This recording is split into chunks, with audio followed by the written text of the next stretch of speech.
Assalamualaikum warahmatullahi wabarakatuh. Bagaimana kabarnya hari ini? Hari ini tentu saja banyak pendukung timnas Indonesia yang mengalami atau merasa kecewa karena Indonesia gagal ke Olimpiade Paris 2024 setelah Indonesia kalah 0-1 dari Gini dari Afrika Barat, di mana Gini ini ternyata memang pemain-pemainnya sangat luar biasa. Banyak dari pemain Gini ini yang berkarir di Eropa. Tentu saja Indonesia juga tidak kalah mentereng materi-materi pemainnya, cuman memang pada perlawanan atau pertempuran malam ini yang dimulai sekitar jam 8, ternyata Indonesia kita bisa melihat skornya Indonesia kalah 0-1 dari Gini. Itu pun gol dari Gini ini berawal dari tendangan atau berasal dari tendangan penalti. Yang sebelumnya Witan melakukan pelanggaran dari serangan yang dilakukan oleh Gini, serangan balik, lalu kemudian terjadilah gol. Memang Gini ini memperoleh kesempatan yang kedua untuk kemudian menggandakan keunggulan di babak kedua, tetapi kemudian bola yang ditendang dari titik penalti membentur Mister Gawang. Ini seperti memberikan sela untuk bernapas bagi Indonesia.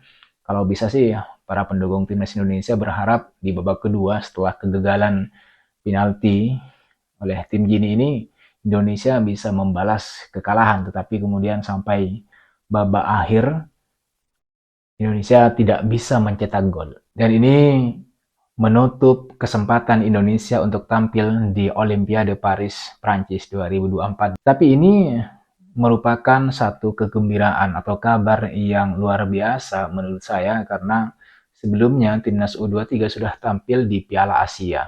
Targetnya adalah 8 besar, quarter final. Tapi kemudian tembus ke semifinal walaupun di semifinal gagal melaju ke final, yaitu ketika dikalahkan oleh Uzbekistan. Lalu kemudian Indonesia juga punya kesempatan untuk memperebutkan peringkat ketiga, yaitu langsung lolos ke Olimpiade Paris 2024 melawan Irak, tapi Indonesia juga lagi-lagi kalah. Ini adalah kekalahan yang ketiga setelah pertama kalah melawan Qatar, kemudian kalah melawan Uzbekistan, dan yang ketiga kalah melawan Irak di perebutan tempat ketiga. Dan oleh sebab itu, kekalahan melawan Irak itu mendorong membuat Indonesia harus melakoni babak playoff untuk tembus di Olimpiade Paris 2024. Dan hasilnya malam ini Indonesia gagal. Tetapi gagal bukan berarti tidak ada kesempatan lagi. Kesempatan itu bukan ditunggu tetapi diciptakan. Banyak orang yang bilang bahwa kesempatan tidak datang dua kali. Ini hanya bagi mereka yang pesimis. Karena menurut saya adalah bagaimanapun kondisinya, misalnya memang timnas U23 sudah dikasih kesempatan di semifinal. Jadi kalau misalnya di semifinal menang melawan Uzbekistan secara tidak langsung, di final berarti kan Indonesia memperebutkan tempat pertama, juara satu atau juara kedua. Nah, juara satu, juara kedua itu langsung tembus Olimpiade Paris 2024. Tetapi kemudian kesempatan pertama itu gagal dimanfaatkan oleh timnas U23. Lalu kemudian datang kesempatan yang kedua, yaitu ketika Indonesia harus bertarung memperebutkan tempat ketiga melawan Irak. Ini kesempatan yang kedua yang harus dipakai sebaik-baiknya oleh Indonesia. Kalau Indonesia mampu merebut tempat ketiga bersaing dengan Irak, maka Indonesia secara langsung masuk di Olimpiade Paris 2024. Tetapi kemudian ternyata Indonesia gagal di kesempatan kedua. Lalu kemudian hadir kesempatan ketiga, yaitu di mana Indonesia harus melalui babak playoff. Itu kesempatan ketiga. Ketiga-tiganya adalah kesempatan yang menurut saya bukan ditunggu tetapi diciptakan. Artinya diciptakan itu bahwa kesempatan datang diciptakan melalui skill, melalui keterampilan, melalui kemampuan yang sudah diasah oleh tim asuhan Sintayong ini. Karena memang tidak ada kesempatan yang kedua atau kesempatan yang ketiga bagi mereka yang berhenti berusaha.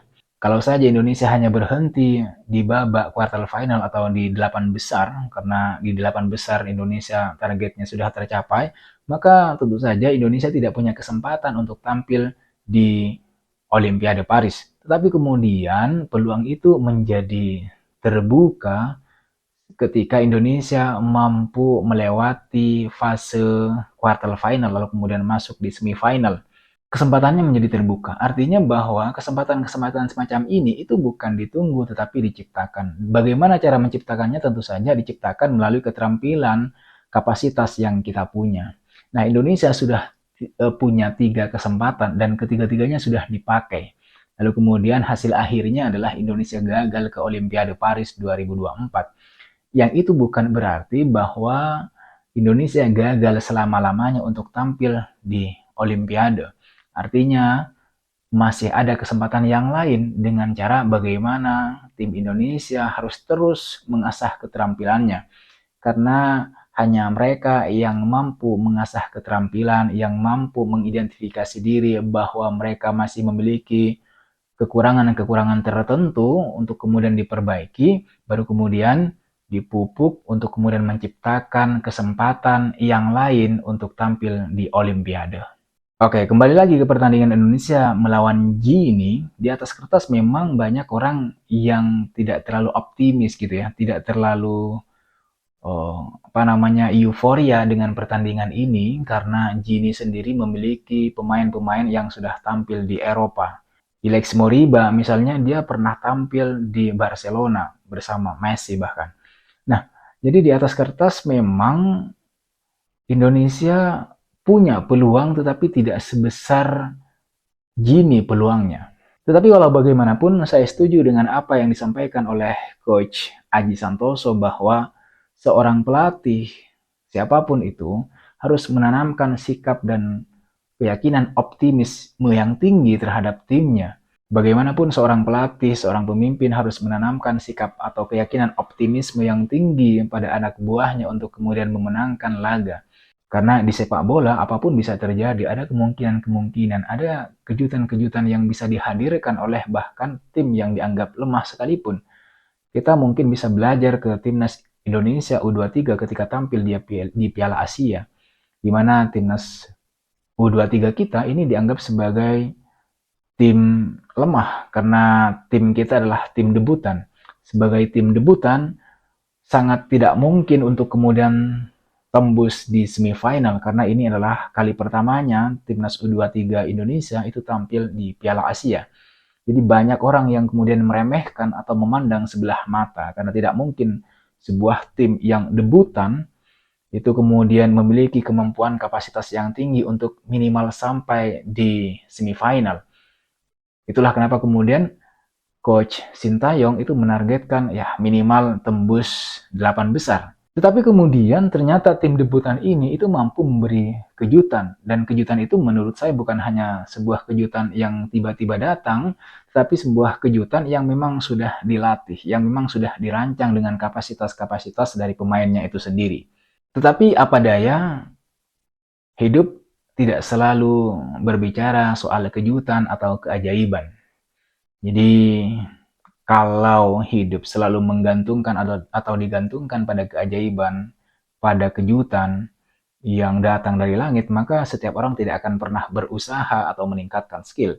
Dan oleh sebab itu, kegagalan, kekalahan yang diterima Indonesia dari Gini malam hari ini itu tidak bisa dipandang sebagai sebuah kegagalan sampai hari kiamat.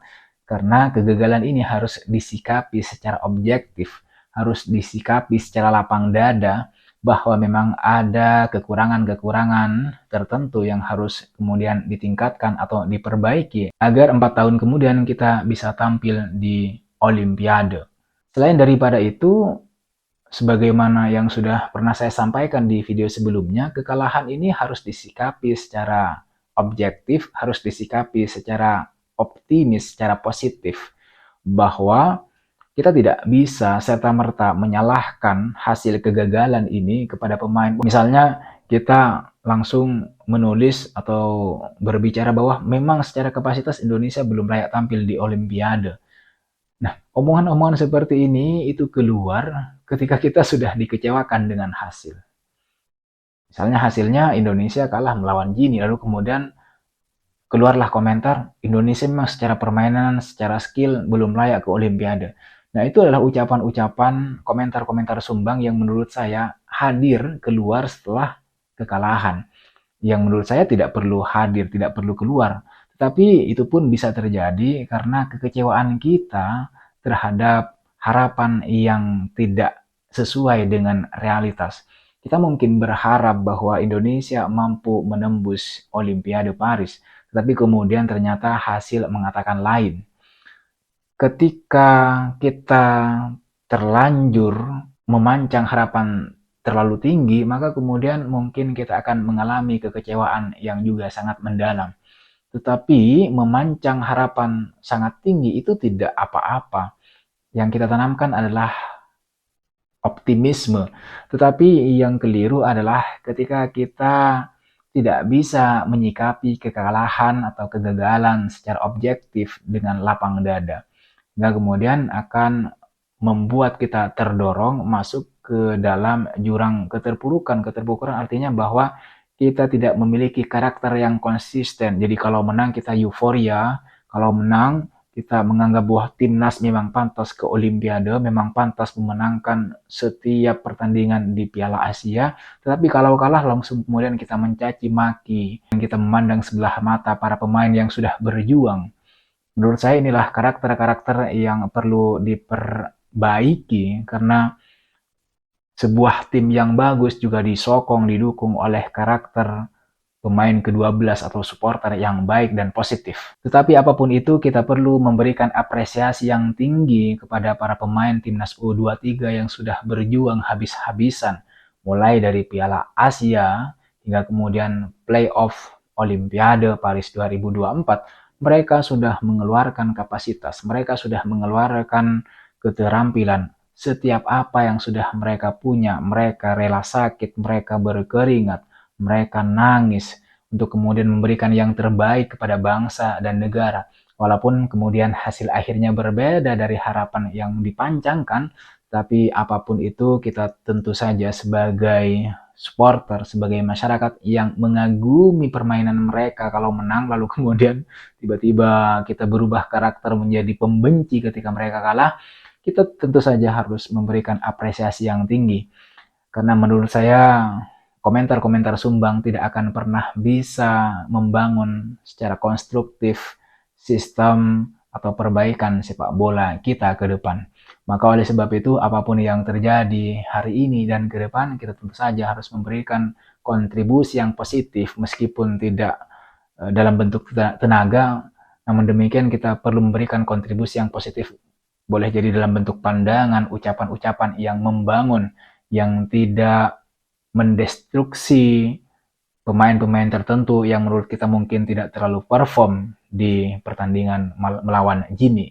Oleh sebab itu teman-teman sekalian, untuk mengobati kekalahan kita, untuk mengobati hasil akhir yang tidak berpihak kepada timnas U23 dan masyarakat dan bangsa Indonesia malam ini melawan Gini, kita tentu saja perlu menunggu permainan timnas Indonesia senior di bulan Juni nanti ketika akan melawan Irak dan kemudian Filipina. Mudah-mudahan timnas senior dalam kualifikasi Piala Dunia 2026 itu menghasilkan hasil yang positif hingga kemudian Indonesia mampu melaju ke ronde ketiga.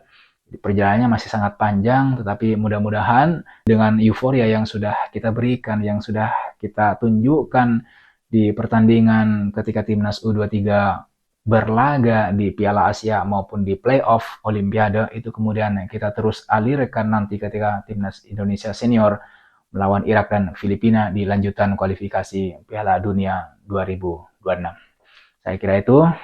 Kita ketemu lagi di video saya yang berikutnya. Jangan lupa like dan komen, kemudian subscribe juga. Sampai jumpa. Assalamualaikum warahmatullahi wabarakatuh.